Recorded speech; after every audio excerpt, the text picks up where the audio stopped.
Take two. Started to film this, and as I was talking about it looking like it wants to rain, it began to rain, but only like a spritz, and then it stopped. So we're going to try again. This right here, can't remember the shape of the pipe, the bowl anyway. My favorite shape of bowl, by the way. I like the way it's designed, and then how it goes into like a half bent. But it's the Savinelli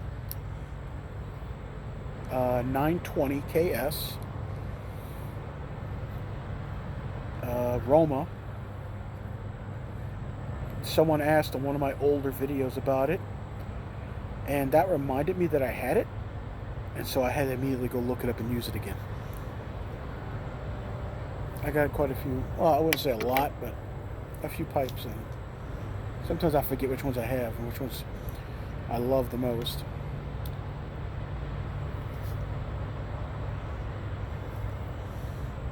I keep looking over at myself. You know, I've actually lost quite a bit of weight, but I'm still, especially looking on camera, still freaking huge. Isn't it funny how our mental projection of ourselves, how we see ourselves in our mind, is not the same as, say, reality, right? When you see yourself in a mirror, you're like, oh my God, I'm that big? Like when I see my face, looking like I'm looking at the reflection in the door right now, I'm going, I don't look too bad. All right. The weight loss is showing. But then I look on my recordings, or I look at the camera right now, and all I can see is gut. And I'm like, oh, okay, that's different than what I thought.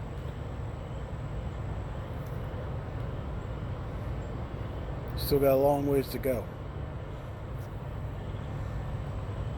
But I am, let's see,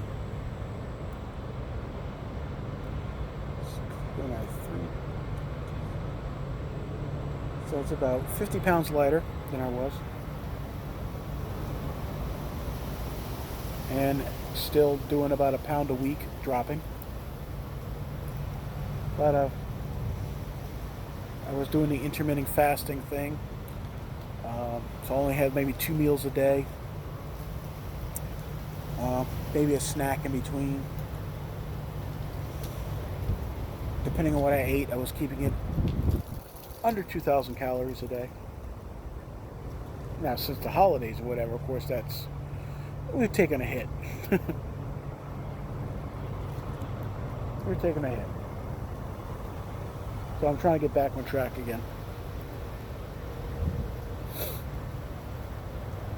But that's just one little step in the right direction. So getting my life back together, picking up the pieces.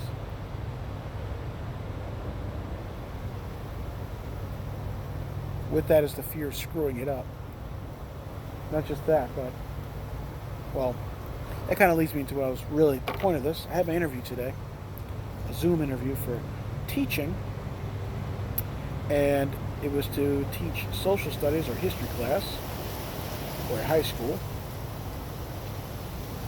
And the bad news is, I will not be teaching history. That's not going to happen. I don't have enough history credits, to get the history teaching job. I need to apparently have more education in the history department.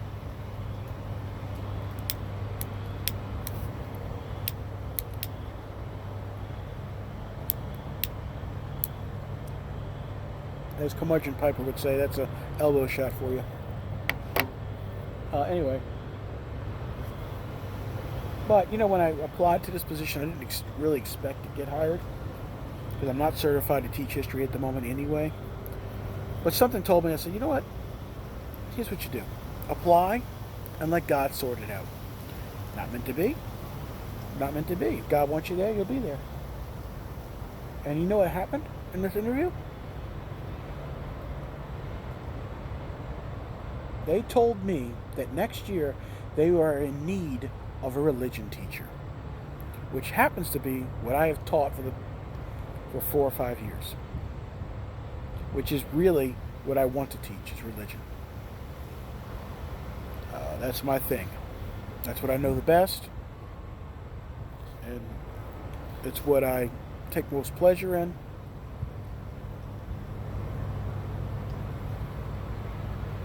And they seemed very positive about, oh, we'll take, the history doesn't work out because if you don't have enough credits or anything, we'll definitely be keeping contact with you about bringing you on as a religion teacher.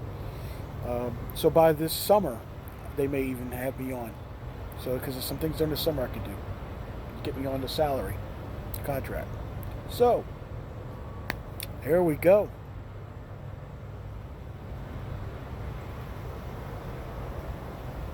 I'm excited about it, but I'm also a pessimist, I guess, at heart.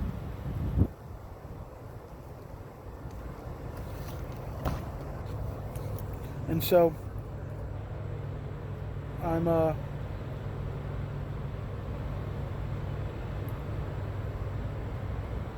I keep saying, Lord, don't let me screw this up. My first teaching job only lasted a year due to classroom management problems.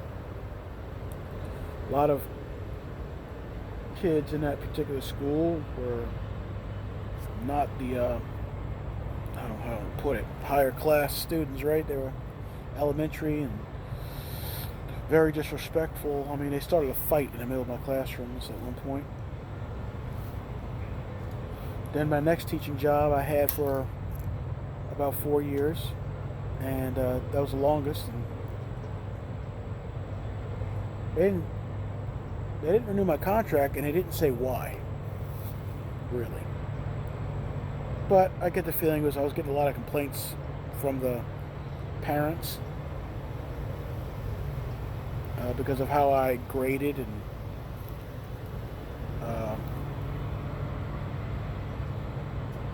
probably classroom management again too.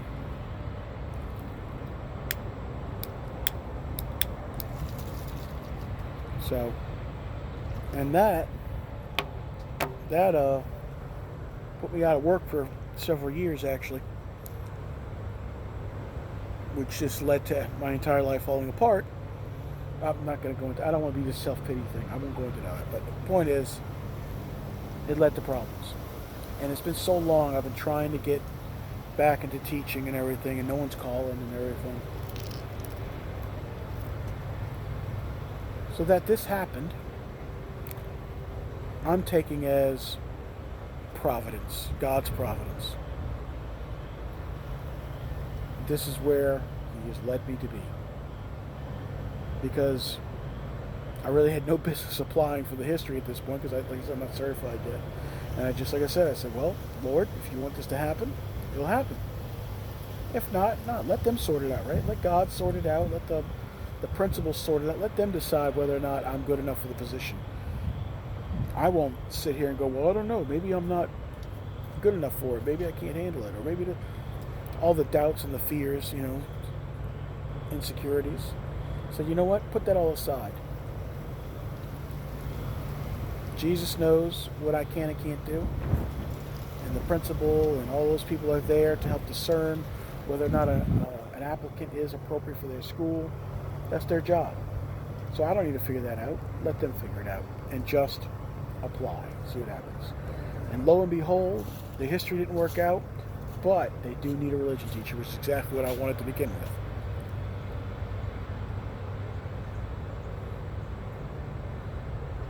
Like I said, I'm just scared I'm going to screw it up somehow.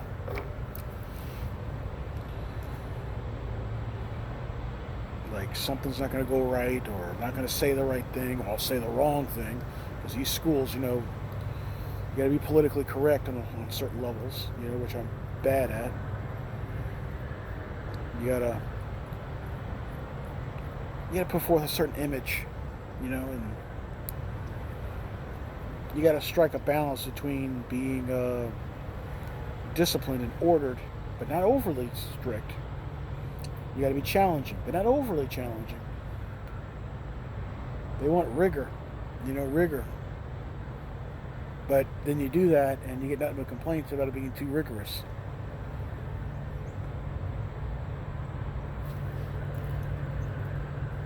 And I often find what I've run into, at least in the last teaching I've had, when it comes to religion, also called theology, people have this expectation that it's supposed to be easy.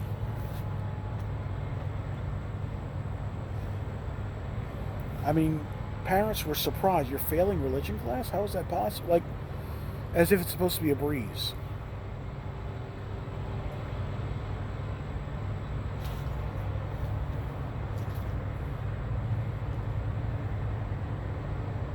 I think a lot of people don't understand the complexities that go into theology, because it also has philosophy involved. You have to think critically. It's not just, well, Jesus loves me. Yes, I know, for the Bible tells me so. All right, there'll be a test on Tuesday. It's like, it's more to it than that.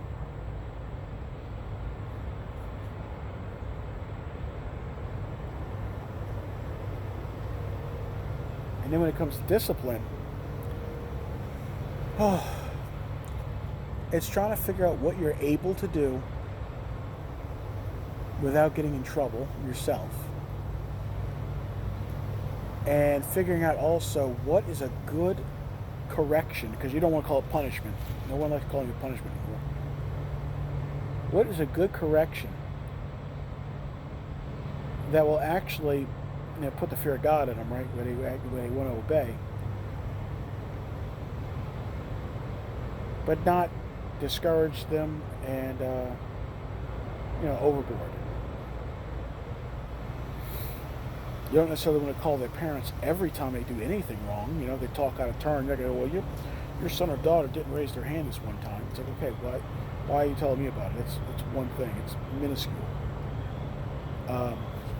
At the same time, schools, for some reason, do not like giving written work out anymore. Like a written assignment, do this, copy this 100 times, whatever it may be. Write down this paragraph, whatever. They see that as ineffective.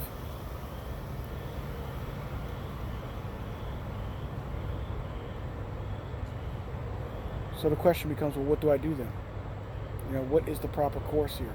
And of course, if you say, well, I don't know what the proper course is, they see that as ignorance or incompetence, and now they don't want to hire you. So it's like a catch-22. You can't learn the proper way because you can't tell them you don't know.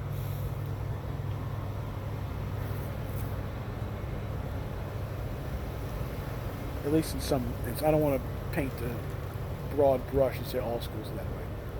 My last teaching job was pretty good. It wasn't that bad. The only drawback was that some of the parents, you got this idea that they were kind of entitled, Like, how is my child getting this low grade, blah, blah, blah? Well, because they didn't do what they were told. Well, so-and-so didn't get punished.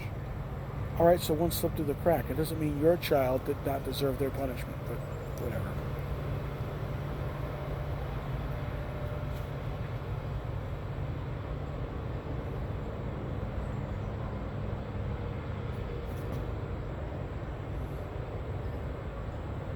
So teaching can have its frustrations. You're constantly in a damned if you do, damned if you don't situation. Makes me think of politics, because like you say the wrong thing at the wrong time in the wrong way, you're condemned. That's it. And it's like your entire life is on the line, because then they get you fired and that's it. You're out of work, and it's not exactly easy to come across another position, at least in my field of religion.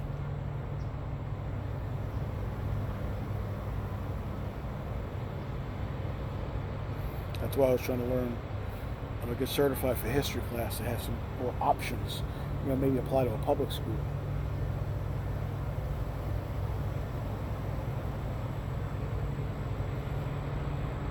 So, well, I'm at the 15-minute mark. I think I brought you up to date with me. Oh, by the way, I didn't mention this. I got some LA Red in here. I don't know everything that's in LA Red. I don't remember anyway. It's been so long. But I know it has Perique in it, and I love the Perique. It's also got a sweetness to it, so it's probably a vapor, I'm thinking. It's probably Virginia Perique. I'll have to look it up.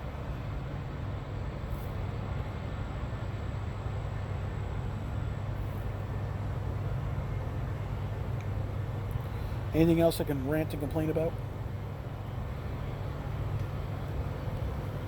Oh, here's a question for anyone who may know something about it. You can comment below. I've got the exercises I'm trying to incorporate into my life, aside from walking and getting some cardio in. I have these stress bands, those stretch band things that I've been using to kind of mimic like a bench press, a fly for my back, shoulders, and a bicep curl with those things. I'm wondering, am I just wasting my time with stress bands? Does it not do anything? Is the only way to gain muscle is through actual heavy weights? If so, I'm going to have to invest in some weights because I can't really afford to go to a gym. Not to mention, once I start teaching, I'm not going to have the time because it's a lot of lesson plans and everything, and I'm just not going to have the time except maybe on a weekend.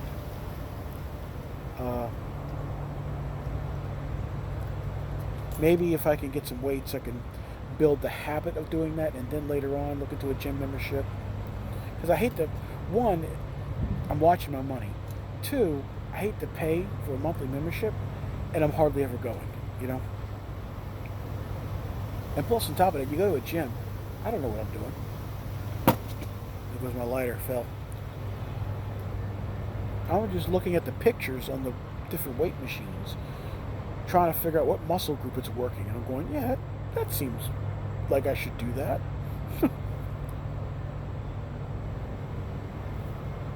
And then I got to figure out how the damn machine works. Don't get me wrong, there was a time when I knew a lot more about how that works. A buddy of mine is a personal trainer, I haven't talked to him in a while, so I can't really get his advice at the moment. But any ideas about that? And any ideas about what other exercises I could add to a routine, Hopefully something I can do at the house, because that's all I have right now. Like I said, I don't have a gym membership or anything. And I'm mostly trying to lose weight. So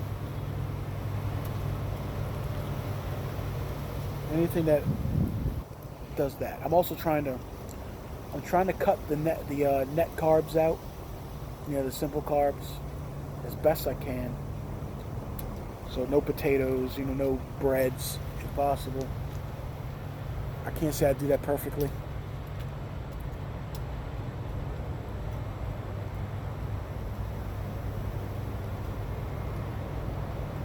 The biggest issue is when I've got to get food while I'm on the road, because it's almost impossible to find a healthy way of eating when you have to get something while you're on the move,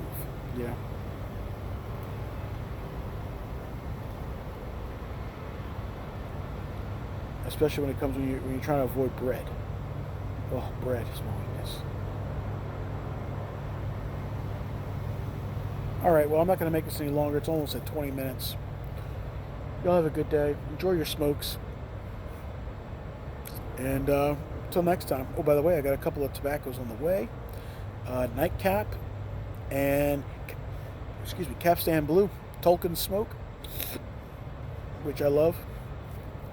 So you'll be seeing some of that soon. All right, bye-bye. God bless.